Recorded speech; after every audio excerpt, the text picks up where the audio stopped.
Ya, jadi tadi apa namanya, akuntansi sebagai sistem informasi ya. Jadi ada apa namanya, pihak-pihak ya, dua pihak, yaitu pihak internal dan pihak eksternal yang disebut sebagai pemakai sistem informasi dari akuntansi ya. Yang tadi yang pertama adalah pimpinan perusahaan, yang kedua adalah kepala bagian akuntansi ya, kepala bagian keuangan ya. Pokoknya apa namanya, manajer-manajer yang berhubungan dengan keuangan ya. Ini disebut sebagai pihak internal yang disebut sebagai pihak yang memerlukan atau pihak yang memakai sistem informasi akuntansi ini ya. Terus yang kedua pihak eksternal ya. Pihak eksternal siapa saja ya? Pihak eksternal yang pertama adalah pemilik perusahaan, owner ya.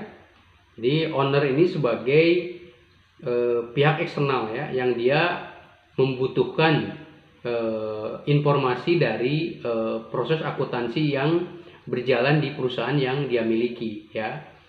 Sehingga kan kalau misalkan untung, berarti pemilik perusahaan ini akan melanjutkan ya. Tapi kalau misalkan rugi ya, dari hasil laporannya rugi, labanya terus menurun, mungkin tadi akan dilakukan beberapa pertimbangan ya, akan dilakukan pengambilan keputusan seperti itu. Terus pihak eksternal yang lain siapa? Adalah kreditor ya. Kreditor itu adalah orang yang mempunyai tagihan kepada perusahaan ya. Saya ulangi lagi, orang yang mempunyai tagihan kepada perusahaan ya, karena apa namanya, meminjamkan dana atau ya memasok barang dan jasa ke perusahaan ya. Jelas. Jadi apa namanya, kreditor ini pemberi modal ya, pemasok, supplier ya kepada perusahaan tersebut.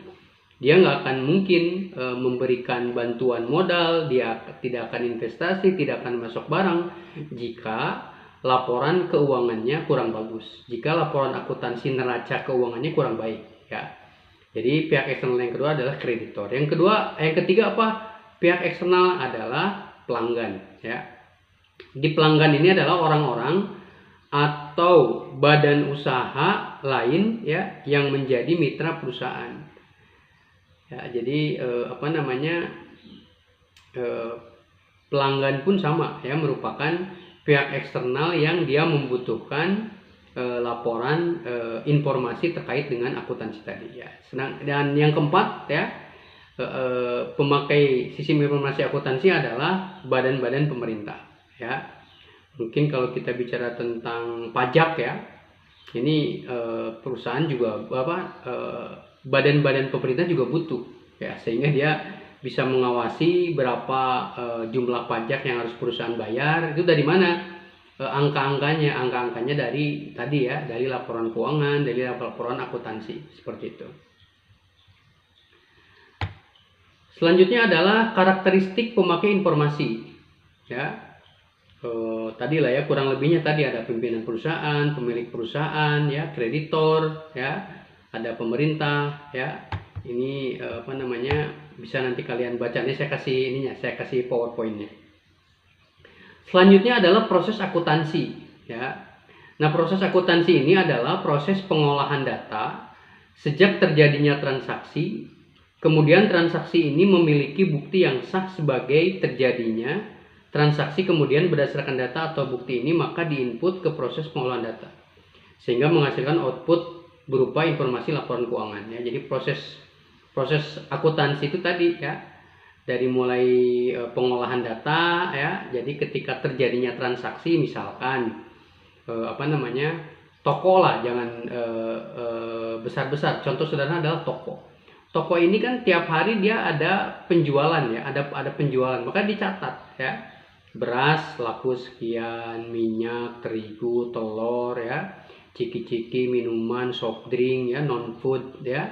Nah, itu dicatat transaksinya berapa, transaksi apa namanya, datanya ya. Di awalnya gitu, sejak terjadi transaksi. Nah, dari transaksi tadi ya, nah transaksi ini menjadi bukti yang sah sebagai terjadinya transaksi kemudian, ya. Nah, setelah transaksi-transaksi tersebut terjadi, ya, transaksi tersebut sah, ya, dibuktikan dengan tadi, ya, ada pencatatan dan sebagainya, maka akan diinput ke proses pengolahan data. Ya, nanti akan muncul misalkan ada neraca laba rugi, ya, laporan laba rugi, ya. Nah, outputnya apa setelah bikin laporan neraca laba rugi? Outputnya adalah tadi informasi berupa laporan keuangan, seperti itu, ya. Bidang-bidang akuntansi banyak, ya. Ada akuntansi keuangan, ada akuntansi manajemen, ya, ada akuntansi biaya, akuntansi pemeriksaan, banyak lah. Akuntansi perpajakan, ya, akuntansi anggaran, itu merupakan bidang-bidang dari akuntansi, seperti itu. Kalian bisa baca saja penjelasannya, banyak, ya. Terus prinsip dasar akuntansi, ya. Prinsip dasar akuntansi apa? Prinsip dasar akuntansi ini merupakan pedoman dalam melakukan pencatatan akuntansi dalam rangka menyusun laporan keuangan sesuai dengan standar operasional prosedur akuntansi, ya, pedoman, ya. Jadi terus seorang akuntan harus memahami prinsip akuntansi dalam melakukan kegiatannya agar kegiatan akuntansi terus dijalankan, ya, demi mendapatkan informasi yang berguna untuk kelangsungan perusahaannya, ya. Itu adalah prinsip dasar akuntansi. Terus kalau kita bicara tentang prinsip-prinsip akuntansi, ya, prinsip-prinsip akuntansi yang pertama adalah historical cost principle, ya.